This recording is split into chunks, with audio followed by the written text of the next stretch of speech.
Yeah. Yeah. All right, we should mention that the house shows for most of July and August are usually the Outlaws versus any two Nation members, or sometimes a six-man with Triple H.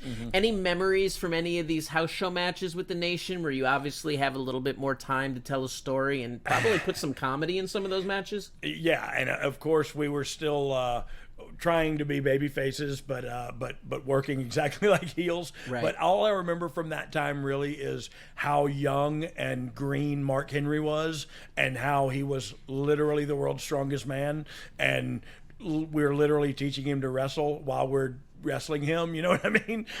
So it was a lot of literally being manhandled, but not he didn't, no malice, because there's no malice in Mark's heart. Mark's a good guy. Yeah. So he didn't mean to do anything, but he's the world's strongest man, and he's 400 pounds. You know what I mean? So I just remember getting beat up a lot by accident, if that makes sense.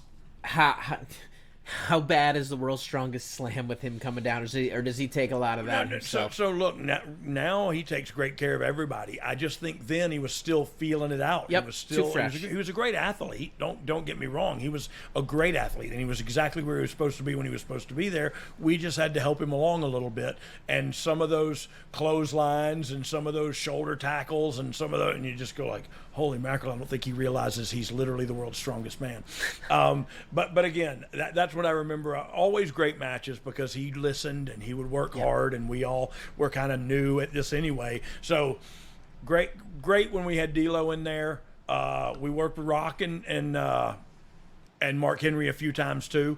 So yeah, a good chemistry with all of them though. So it never mattered who the two were, you know. At the fully loaded pay-per-view, Hunter and The Rock wrestled to a 30-minute draw in a best 2 out of 3 falls match with lots of DX and Nation interference. When you're on a pay-per-view and your role is just to do interference and not wrestle, do you make less money? Yeah, you make less money, of course. But like, look, DX was on a roll then. T-shirts were selling, so there was income coming in for sure. But if Hunter wrestled on there and wrestled Rock for 30 minutes, him and Rock got paid. You know what I mean? Right. And those of us that just helped out got paid, just not as well. And so I think that's fair is fair. You know what I mean? If I was in there working for 30 minutes, I'd want more money than me, who just ran in and got bumped off the apron too. You know. With the Outlaws having their own music, did you still pick up royalties on the DX theme, or does the theme kind of roll differently at that point? Oh, no, we picked up stuff on that too, but you got to remember there's 6 of us now. Yep. And so that pie, it's still split 6 ways. However, it was a really big pie. Do you like being in the role where you don't have to wrestle the match and the pressure's a little bit less and you just get to have fun? Oh, yes. What you'll learn, if you haven't already in these 14 episodes, is that I am lazy bones McGillicuddy. And look, if I can get away with something, I will. If I never run when you can walk.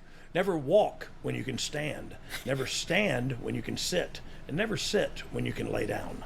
That's my mantra. I like it. This one comes from Mark Armstrong, maybe a cousin of yours. Oh, maybe. How crucial a role did the Nation play in getting DX over as huge as baby faces, as DX had been heels before the feud? Yeah. So we talked about it. There were.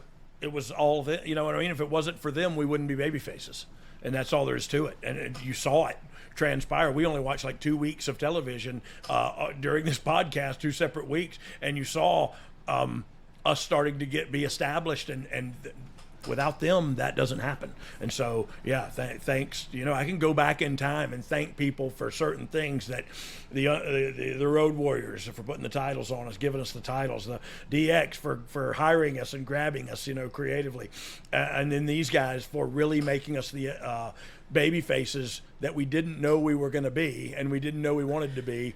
But yeah, that's all thanks to the Nation. D.O. Double, that is another one.